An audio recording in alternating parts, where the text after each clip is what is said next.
Hello everyone, आप सभी का फिर से स्वागत है। ये एनसीईआरटी हिस्ट्री का डिस्कशन है। आज का टॉपिक है ताम्रपाषाण कृषक संस्कृतियां, अध्याय 3।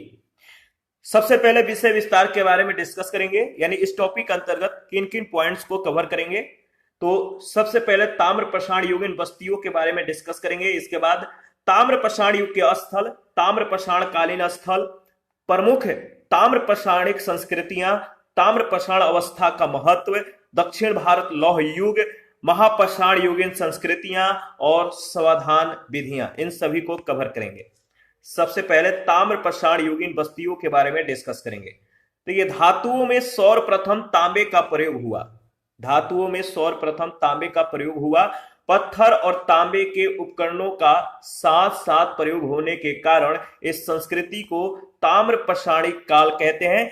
क्या कहते हैं? ताम्रपाषाणिक काल या कैल्कोलिथिक कहते हैं। इस युग के लोग अधिकांशतः जो है पत्थर और तांबे की बनी वस्तुओं का प्रयोग करते थे। भारत में ताम्रपाषाण काल की जो बस्तियां हैं दक्षिण पूर्वी राजस्थान, मध्य प्रदेश के पश्चिमी भाग, पश्चिमी महाराष्ट्र तथा दक्षिणी पूर्वी भारत में पाई गई हैं। तो ये दक्षिण पूर्वी राजस्थान में कह सकते हैं दो पूरा स्थल, पहला जो है आहार और दूसरा जो है गिलुंद प्रमुख है। तो दक्षिण पूर्वी राजस्थान में दो पूरा स्थल, पहला आहार, दूसरा गिलुंद प्रमुख है। आहार का प्राचीन नाम ताम्रवती यानी तांबे वाली जगह था। आहार संस्कृति का काल निर्धारण 2100 ईसा पूर्व से 1500 ईसा पूर्व के मध्य किया गया है। आहार के लोग पत्थर के बने घरों में रहते थे। किनसे बने घरों में रहते थे? पत्थर के बने घरों में रहते थे। गिलुंद आहार संस्कृति का स्थानीय केंद्र माना जाता है। गिलुंद से पक्की ईंटों का साक्ष्य और बलाथल से टेराकोटा का साक्ष्य मिला है। पश्चिमी मध्य प्रदेश में मालवा, कैथा और एरण का उत्खनन हुआ है। मैप को देखिए, ताम्रपाषाण कालीन स्थल को जो है इसमें इंडिकेट किया गया है। याद रखिएगा, जो आपका दायमाबाद है ये ताम्रपाषाण युगीन की सबसे बड़ी बस्ती, जो मुख्यतः जो है जोरवे संस्कृति से संबंध थी। तो यहां से जो है इसका साक्ष्य मिलता है। और जो अतिरम पकम है, यहां से तांबे का प्रथम कुल्हाड़ी के जो औजार है प्राप्त हुए हैं। बाकी और जो है जैसे चंदौली है, नेवासा है, ठीक है। इसके बाद नौदा टोली है, कैथा है, नरहन है, सोहगौरा है, चिरांद है। इन सबको भी आप जो है लोकेट कीजिएगा और प्रैक्टिस करके आगे बढ़िएगा। ठीक है। सबसे विस्तृत उत्खनन पश्चिमी महाराष्ट्र में हुए हैं, जिनके प्रमुख पुरा स्थल अहमदनगर जिले में जोरवे, नेवासा और दायमाबाद, पुणे जिले में चंदौली, सोनगांव, इनामगांव, प्रकाश तथा नासिक स्थित है। तो सबसे विस्तृत उत्खनन कहां पे हुए हैं? पश्चिमी महाराष्ट्र में, जिसके प्रमुख पुरा स्थल अहमदनगर जिले में जोरवे, नेवासा और दायमाबाद, पुणे जिले में चंदौली, सोनगांव, इनामगांव, प्रकाश तथा नासिक स्थित है। जबकि नासिक गोदावरी नदी की सहायक परवरा के बाएं तट पर स्थित एक पुरा स्थल है। ये सभी पुरा स्थल जोरवे संस्कृति से संबंधित हैं। किस संस्कृति से? तो जोरवे, याद रखिएगा। अन्य ताम्रपाषाणिक स्थल इलाहाबाद जिले के विंध्य क्षेत्र में पाए गए हैं। पूर्वी भारत में गंगा तटवर्ती स्थल चिरांद के अतिरिक्त वर्धमान जिले के पांडु रजार ढीबी, ठीक है, पांडु रजार ढीबी और पश्चिम बंगाल के बीरभूम जिले में महिषदल उल्लेखनीय ताम्रपाषाणिक स्थल है। बिहार में सेनुआर, सोनपुर और ताराडीह एवं पूर्वी उत्तर प्रदेश में खैराडीह और नरहन भी प्रमुख ताम्रपाषाणिक स्थल है। देखिए, ताम्रपाषाण युग के जो स्थल है इसके बारे में देख लेते हैं। देखिए, पहला जो है बलूचिस्तान सभ्यता के अंतर्गत जो है मेहरगढ़, नाल, कुल्ली और क्वेटा। इसके बाद है आमरी सभ्यता यानी आमरी, और इसके बाद है सिंधु, याद रखिएगा ये सिंधु के अंतर्गत है। और दूसरा है कोट दिजियान सभ्यता। राजस्थान में अगर देखें तो उत्तर पश्चिमी में सोपी सभ्यता, कालीबंगा, ठीक है, उत्तर पूर्वी यानी गणेश्वर सभ्यता, गणेश्वर, और दक्षिण पूर्वी यानी बनास सभ्यता, आहार व गिलुंद।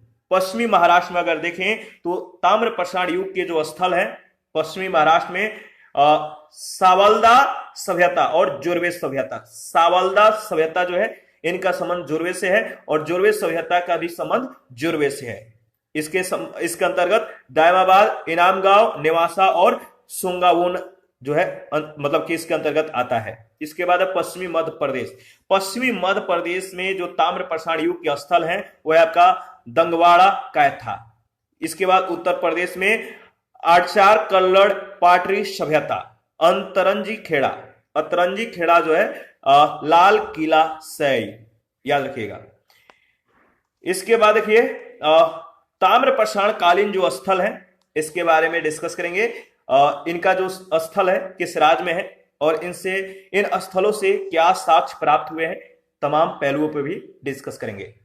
देखिए इनाम गांव जो है ये महाराष्ट्र में है और यहां से कच्ची मिट्टी के मकानों और गोलाकार गड्ढे वाले मकानों के साक्ष्य मिलते हैं। इसके बाद है दायमाबाद, यानी दायमाबाद ये महाराष्ट्र में है। दायमा और दायमा दोनों तरह से लिखा जाता है। यह स्थल परवरा नदी के तट पर स्थित है। यहां से तांबे की 4 प्रमुख वस्तुएं, रथ चलाते हुए मनुष्य, दूसरा हाथी, तीसरा सांड और चौथा गैंडा की आकृतियां प्राप्त हुई हैं। यहां से कलश समाधान के प्रमाण मिलते हैं। कलश घरों के फर्श के नीचे रखने का प्रमाण मिलता है।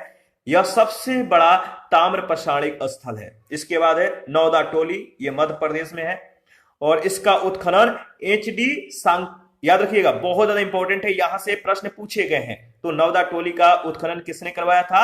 HD सांकलिया के द्वारा किया गया। यह मध्य प्रदेश में नर्मदा नदी के तट पर अवस्थित है और इस स्थल से चित्रित काले मृद भांड मिले हैं। इसके बाद है नेवासा, यह महाराष्ट्र में है। पटसन का प्रथम साक्ष्य और लाल तल पर काली डिजाइन वाले चौक निर्मित बर्तनों के प्रमाण मिलते हैं। इसके बाद है ताम्रवती, ये राजस्थान में है। यहां से प्राप्त काले मृद भांड सफेद रैखिक चित्रों से सजे हुए हैं। ठीक है, देखिए दक्षिण पूर्वी राजस्थान, पश्चिमी मध्य प्रदेश, पश्चिमी महाराष्ट्र और अन्यत्र रहने वाले ताम्रपाषाण युग के लोग पशुपालन और कृषि करते थे। वे गाय, भेड़, बकरी, सुअर और भैंस रखते थे तथा हिरण का ये शिकार करते थे। ये लोग गेहूं और चावल उपजाते थे, गेहूं और चावल की कृषि करते थे। इन मुख्य अनाजों के अतिरिक्त वे बाजरे की भी खेती करते थे। वे मसूर, उड़द और मूंग आदि के अतिरिक्त कई दलहनी फसलें भी पैदा करते थे। ताम्रपाषाण युग के लोग प्रायः पक्की ईंटों से परिचित थे, यानी ये पक्की ईंटों से परिचित थे, इन्हें जानकारी था, परंतु इनका प्रयोग कभी कभी ही होता था। तो पक्की ईंटों से परिचित थे, इन्हें पक्की ईंटों के बारे में जानकारी था, परंतु इनका प्रयोग ये कभी कभी करते थे, तो ध्यान में रखना है। और अब तक प्राप्त जानकारी के अनुसार अगर बात करें तो 200 जोरवे स्थलों में कितना 200 जोरवे स्थलों में गोदावरी के तट पर अवस्थित दायमाबाद सबसे बड़ा स्थल है। यह लगभग 20 हेक्टेयर में विस्तृत है, जिसमें लगभग 4000 लोग रह सकते थे। दायमाबाद की ख्याति अधिक संख्या में कांसे की वस्तुओं की उपलब्धि के लिए है। तो दायमाबाद किस लिए विख्यात है? तो यहाँ पे अधिक संख्या में कांसे की वस्तुओं की जो है प्राप्ति हुई है। पश्चिमी महाराष्ट्र में आरंभिक स्थल ताम्रपाषाण कालीन थे, जिनमें इनाम गांव ताम्रपाषाण युग की एक बड़ी बस्ती थी। इनमें से याद रखिएगा, इसमें से जो है 100 से अधिक घर और अनेक कब्रें पाई गई हैं। यह बस्ती किलाबंद है और खाई से घिरी हुई है। महाराष्ट्र के लोग मृतक की अस्थियों को जो है कलश में रखकर अपने घर के फर्श के अंदर उत्तर दक्षिण दिशा में दफनाते थे। तो महाराष्ट्र के लोग क्या करते थे? मृत व्यक्तियों के अस्थियां जो थी इनको कलश में रखकर वे अपने जो है घर के फर्श के अंदर उत्तर दक्षिण दिशा में दफनाते थे। और मिट्टी की स्थिर मूर्तियों से प्रतीत होता है कि ताम्रपाषाण युग के लोग मातृ देवी की पूजा करते थे। तो ताम्रपाषाण युग के लोग किनकी पूजा करते थे? मातृ देवी की। इनाम गांव में मातृ देवी की प्रतिमा मिली है। ताम्रपाषाण के लोग वस्त्र निर्माण विधि से सुपरिचित है। मालवा और राजस्थान में मिली रूढ़ शैली में बनी मिट्टी की वृषभ आकृतियां यह सूचित करती हैं कि वृषभ यानी सांड धार्मिक पंथ का प्रतीक था। जो सांड थे ये धार्मिक पंथ का प्रतीक था। कैथा के एक घर में तांबे के 29 कंगन और 2 अद्वितीय ढंग की कुल्हाड़ियां पाई गई है। कैथा के एक घर में तांबे के कितने कंगन? 29 और 2 अद्वितीय ढंग की कुल्हाड़ियां पाई गई है। गणेश्वर नामक स्थल विशेष रूप से उल्लेखनीय है। यह राजस्थान में खेतड़ी ताम्रपट्टी के सीकर झुंझुनू क्षेत्र के तांबे की समृद्ध खानों के निकट स्थित है। इस क्षेत्र में खुदाई में निकली तांबे की वस्तुएं जैसे तीर के नोक, बर्छे के फाल, बस्तियां, सेल्ट, कंगन, छेनी आदि हैं। गणेश्वर मुख्यतः हड़प्पा को तांबे की वस्तुओं की आपूर्ति करता था। गणेश्वर के लोग अंशतः कृषि जीवी और मुख्यतः शिकारी जीवी थे। गणेश्वर संस्कृति को प्राक हड़प्पाई ताम्रपाषाण संस्कृति कहा जा सकता है, जिसकी भित्ति पर परिपक्व हड़प्पाई संस्कृति खड़ी हुई। यहां से गैरिक रंगीन मृदभांड के साक्ष्य प्राप्त हुए हैं। कायथा संस्कृति लगभग 2000 ईसा पूर्व से 1800 ईसा पूर्व हड़प्पा संस्कृति के समकालीन है। इसके मृद भांडों में कुछ प्राक हड़प्पाई लक्षण है, साथ ही इस पर हड़प्पाई प्रभाव भी दिखाई देता है। याद रखिएगा, नौदा टोली एरण और नागदा में पाई गई मालवा संस्कृति हड़प्पा संस्कृति से पृथक मानी जाती है। इसका समय है 1700 से 1200 ईसा पूर्व और अनेक प्रकार की प्राक हड़प्पाई ताम्रपाषाणिक संस्कृतियां सिंध, बलूचिस्तान, राजस्थान आदि प्रदेशों में कृषक समुदायों के प्रसार में प्रेरक सिद्ध हुई तथा इससे हड़प्पा की नगर सभ्यता के उदय के लिए अनुकूल अवसर उत्पन्न हुए।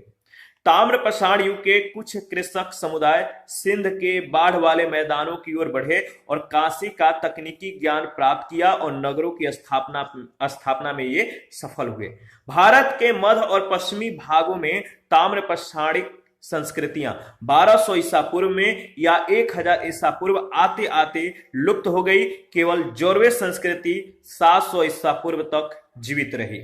सोने के आभूषण केवल जोरवे संस्कृति में पाए गए हैं। तो सोने के आभूषण केवल जोरवे संस्कृति में पाए गए हैं, याद रखिएगा। इसके बाद देखिए, अगर देखा जाए तो प्रमुख जो ताम्रपाषाणिक संस्कृतियां हैं, पहला है कैथा संस्कृति। कैथा संस्कृति अवधि है 2000 से 1800 ईस्वी पूर्व और क्षेत्र है चंबल नदी के क्षेत्र। इसके बाद है मालवा संस्कृति, इसकी अवधि है 1700 से 1200 ईस्वी पूर्व और क्षेत्र है नर्मदा नदी क्षेत्र। तीसरा है यानी थर्ड जो है आहार संस्कृति, इसका समय है 2100 से 1500 ईस्वी पूर्व और क्षेत्र है राजस्थान के उदयपुर। प्रभास संस्कृति, इसका समय है 2000 से 1400 ईसा पूर्व या ईस्वी पूर्व, जो इसका क्षेत्र है, याद रखिएगा, गुजरात का तटीय क्षेत्र। पांचवा है शावल्दा संस्कृति, समय है 2300 से 2000 ईस्वी पूर्व और क्षेत्र है महाराष्ट्र का धुलिया।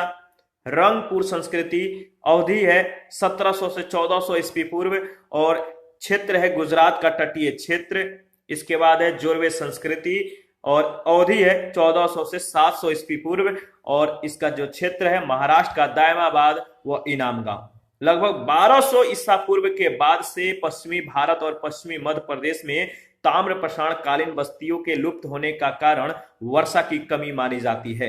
ताम्रपाषाण अवस्था का महत्व क्या है?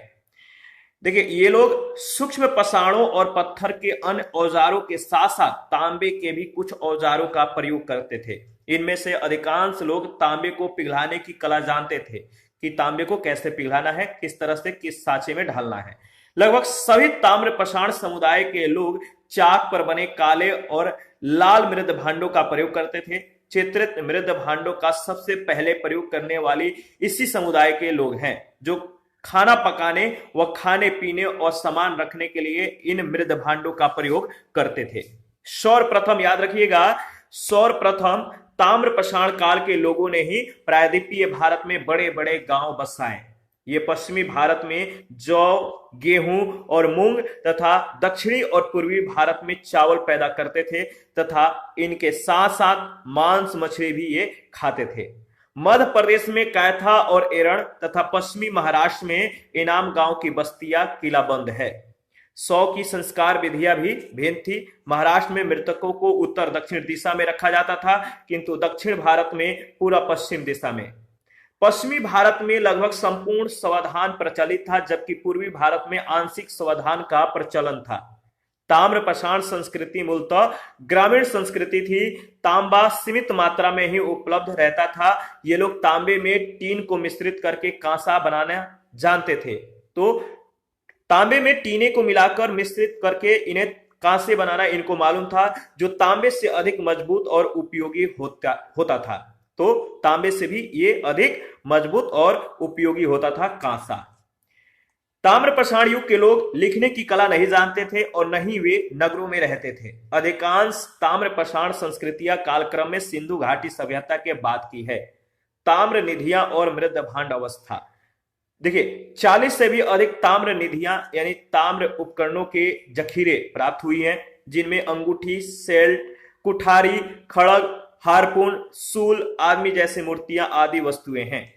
ये ताम्र निधियां पूरब में बंगाल और उड़ीसा से लेकर पश्चिम में गुजरात और हरियाणा तक तथा दक्षिण में आंध्र प्रदेश से लेकर उत्तर प्रदेश तक के विशाल भूभाग में बिखरी पाई गई हैं। सबसे बड़ी निधि मध्य प्रदेश के गुंगेरिया से प्राप्त हुई है, जिसमें 424 तांबे के औजार और हथियार तथा 102 चांदी के पतले पत्थर यानी पतली सीट प्राप्त हुआ है। दक्षिण भारत लौह युग, इसके बारे में देख लेते हैं। दक्षिण भारत में लोहे का प्रयोग लगभग 1100 ईसा पूर्व के आसपास आरंभ हुआ। समय का यह अनुमान हल्लूर में प्राप्त वस्तुओं के रेडियो कार्बन विश्लेषण के आधार पर लगाया गया है। उत्तरी दक्कन यानी महाराष्ट्र में अनेक ताम्रपाषाण युगीन बस्तियां जैसे हल्लूर, पयमपल्ली आदि में ऐसी ही स्थिति थी। दक्षिण भारत में लौह युग का प्राचीनतम चरण पिकली हल और हल्लूर की खुदाई एवं संभवतः ब्रह्मगिरी के 100 दफनाने और गड्ढों के आधार पर निश्चित किया गया है। इन सौधान के गड्ढों में पहली बार लोहे की वस्तुएं, काले और लाल मृद भांड, फीके रंग के फीके रंगे भूरे और लाल मृद भांडों के अवशेष प्राप्त हुए हैं। महापाषाणिक संस्कृति का आरंभ लगभग 1000 ईसा पूर्व माना जा सकता है। याद रखिएगा, महापाषाणिक स्थल दक्षिण भारत के साथ साथ उत्तर भारत व विदर्भ क्षेत्र में भी मिलते हैं। लेकिन जब इतिहास में महापाषाणिक संस्कृति का नाम आता है तो सामान्यतः उसका अर्थ दक्षिण भारत की महापाषाणिक संस्कृति से होता है। महापाषाण शब्द अंग्रेजी भाषा के मेगालिथ शब्द का हिंदी रूपांतर है। मेगालिथ शब्द दो शब्दों मेगा और लिथ से मिलकर बना हुआ है। मेगा व लिथ से। मेगा शब्द यूनानी भाषा के मेगास और लिथ शब्द यूनानी भाषा के लिथोस से निकला है, यानी इनसे उत्पन्न हुआ है। मेगालिथ का तात्पर्य बड़े बड़े प्रशस्तर खंडों से बनी कब्रों से है, स्मारकों से है। याद रखिएगा मेगालिथ का क्या अर्थ होता है। देखिए, अगर बात करें तो कर्नल मीडोज टेलर इन्होंने 1851 ईस्वी और 1862 ईस्वी में कर्नाटक राज्य के गुलबर्गा जिले में स्थित सोरापुर द्वाब क्षेत्र की महापाषाण कब्र या स्मारक के उत्खनन का विवरण प्रकाशित किया। पुरातत्वविद अलेक्जेंडर री ने इन्होंने 1899 ईस्वी से 1905 ईस्वी के मध्य तमिलनाडु के तिरुनेलवेली जिले में ताम्रपर्णी नदी के तट पर स्थित आदि चनलूर तथा 1904 ईस्वी से 1908 ईस्वी के मध्य पेरम्बूर में महापाषाण स्थल का उत्खनन कराया। पुरातत्वविद मार्टिमर व्हीलर इन्होंने 1947 ईस्वी में कर्नाटक राज्य के चित्रदुर्ग जिले में स्थित ब्रह्मगिरी का उत्खनन कराया। महापाषाण युगीन संस्कृतियां। महापाषाण से तात्पर्य उस काल से है जब मृतकों को आबादी क्षेत्र से दूर कब्रिस्तानों में पत्थरों के बीच दफनाया जाता था। दक्षिण भारत में दफन करने की इस तरह की जानकारी बड़ी संख्या में अनेक स्थानों जैसे महाराष्ट्र नागपुर के पास, कर्नाटक यानी मास्की, आंध्र प्रदेश यानी नागार्जुनी कोंडा और तमिलनाडु यानी आदिचनल्लूर और केरल में पाई गई है। भौतिक संस्कृति के बारे में अगर देखें तो पहला बर्तन। कब्रों की खुदाई से प्राप्त बर्तन काले और लाल मृद भांड है। विशिष्ट बर्तनों में छिछली, तस्तरी, प्याले, गहरे प्याले जो कि गोल आधार वाले तथा कोन के आकार वाले हैं। इनके ऊपर दस्ता तथा घुंडी वाले ढक्कन थे। बर्तन रखने के गोलाकार स्टैंड तथा गोल आधार वाले पानी के बड़े मटके हैं। लोहे और अन्य धातुओं की वस्तुओं का जो विस्तार है, महापाषाण युग के सभी स्थलों, विदर्भ यानी मध्य भारत में नागपुर के समीप, जूना पानी से लेकर दक्षिण में आदिन, याद रखिए आदि चनलूर तक लगभग 1500 किलोमीटर के क्षेत्र में लोहे की वस्तुएं समान रूप से पाई गई है। लोहे की विभिन्न प्रकार की वस्तुएं जैसे चपटी लोहे की कुल्हाड़ियां, जिसमें पकड़ने के लिए लोहे का जो है दस्ता होता था। तो चपटी लोहे की कुल्हाड़ियां जिसमें पकड़ने के लिए लोहे का दस्ता होता था। उभरे हुए चपटे के किनारे विभिन्न फावड़े, बेलचे, खुरपी, कुदाले, हंसिए, फरसे, फान, सब्बल, बर्छे, छुरे, छेनी अथवा बसूले, और तिपाइया, बर्तन के स्टैंड, तस्तरियां, लटकाने वाले लैंप, कटारे, तलवारें जिनमें से कुछ के दस्तों में कांस के आभूषण जड़े हैं, तीर के फलक और बर्छे के फलक जिनके पात्र खोखले हैं। विशेषकर अगर बात करें तो विशेष अवसरों के लिए सीप जड़ी कुल्हाड़ियां, लोहे के त्रिशूल आदि हैं। धातु की अन्य वस्तुओं में सबसे अधिक संख्या में ताम्र एवं कांस की घंटियां पाई गई हैं, जो कि घोड़े अथवा गाय बैलों की घंटियों के रूप में इस्तेमाल की जाती रही होंगी। सोने अथवा अर्ध बहुमूल्य पत्थरों के मनके भी इन स्थलों से प्राप्त हुए हैं, याद रखिएगा। और देखिए इसके बाद है समाधान विधियां। समाधान विधियां जो है, पहला विधि है आंशिक समाधान।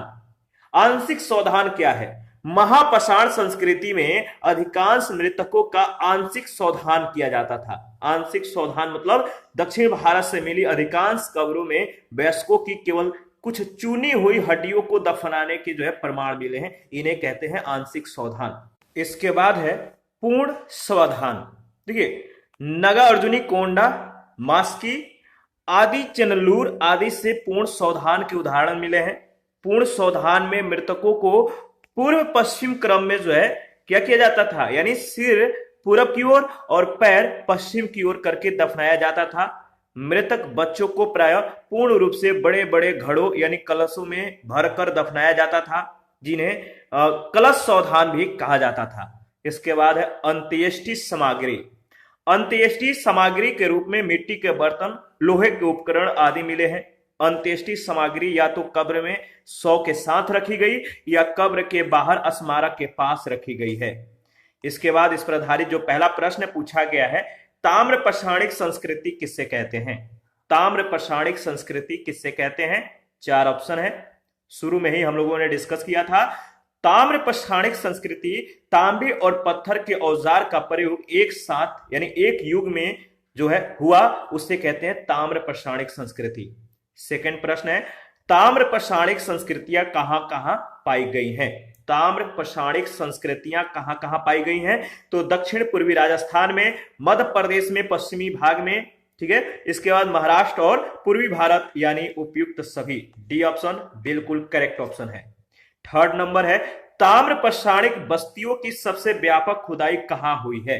ताम्रपाषाणिक बस्तियों की सबसे व्यापक खुदाई कहां हुई है? इसका सही जवाब हो जाएगा महाराष्ट्र में। 4 नंबर प्रश्न संख्या 4, ताम्रपाषाणिक काल के लोगों ने पत्थर के जिन छोटे औजारों का प्रयोग किया वे हैं। ताम्रपाषाणिक काल के लोगों ने पत्थर के जिन छोटे औजारों का प्रयोग किया वे हैं प्रशस्तर के फलक। क्या है? प्रशस्तर के फलक, याद रखिएगा। प्रश्न संख्या 5, ताम्रपाषाण काल में निम्नलिखित में से कौन सा पशु पालतू नहीं था? ताम्रपाषाण काल में निम्नलिखित में से कौन सा पशु पालतू नहीं था? तो गधा। 6 नंबर है, ताम्रपाषाण काल में चावल, गेहूं, बाजरा, मसूर, उड़द तथा मूंग की खेती की जाती थी। इन सबके अवशेष किस राज्य में मिले हैं? ताम्रपाषाण काल में चावल, गेहूं, बाजरा, मसूर, उड़द तथा मूंग की खेती की जाती थी। इन सबके अवशेष किस राज्य में मिले हैं? तो महाराष्ट्र में। डी ऑप्शन बिल्कुल करेक्ट ऑप्शन है। आगे बढ़ते हैं। प्रश्न संख्या 7, ताम्रपाषाण काल में लोग कपड़ा तैयार करते थे, इसका अवशेष कहां से मिला है? ताम्रपाषाण काल में लोग कपड़ा तैयार करते थे, वस्त्र तैयार करते थे, इसका अवशेष कहां से मिला है? तो महाराष्ट्र में। प्रश्न संख्या 8, ताम्रपाषाण काल के लोग शवों को किस तरह से दफनाते थे? ताम्रपाषाण काल के लोग शवों को फर्श के नीचे उत्तर दक्षिण दिशा में दफनाते थे। कहां पर? फर्श के नीचे उत्तर दक्षिण दिशा में। प्रश्न संख्या 9 है, मनुष्य ने सर्वप्रथम किस धातु का प्रयोग किया? मनुष्य ने सर्वप्रथम किस धातु का प्रयोग किया? तो तांबा का। प्रश्न संख्या 10 है, पश्चिमी मध्य प्रदेश में नर्मदा नदी के तट पर किस ताम्र प्रसारण संस्कृति का विकास हुआ? पश्चिमी मध्य प्रदेश में नर्मदा नदी के तट पर किस ताम्र प्रसारण संस्कृति का विकास हुआ? तो याद रखिएगा, मालवा संस्कृति और कायथा संस्कृति, यानी दोनों सही है। 11 नंबर, निम्न में से किस संस्कृति को बनास संस्कृति कहते हैं? किस संस्कृति को बनास संस्कृति कहते हैं? तो आहार संस्कृति को बनास संस्कृति कहते हैं। 12 नंबर, तांबे के साथ साथ पत्थर के उपकरण के साक्ष्य अग्निकुंड के साक्ष्य कहां से प्राप्त हुए हैं? तांबे के साथ साथ पत्थर के उपकरण के जो साक्ष्य हैं, अग्निकुंड के साक्ष्य कहां से प्राप्त हुए हैं? तो गिलुंड राजस्थान से। 13 नंबर है, मालवा संस्कृति की विशेषता क्या है? मालवा संस्कृति की जो विशेषता है, पहला है उच्च कोटि के मृद भांडों के साक्ष्य, चरखा व तकली के साक्ष्य, वृषभ पूजा के साक्ष्य। तीनों सही है, यानी डी ऑप्शन बिल्कुल करेक्ट ऑप्शन है। और इसी के साथ आज का सेशन समाप्त करते हैं। नेक्स्ट सेशन में हड़प्पा संस्कृति, कांस्य युगीन सभ्यता के संदर्भ में डिस्कस करेंगे। आप अपनी प्रतिक्रिया देते रहिए।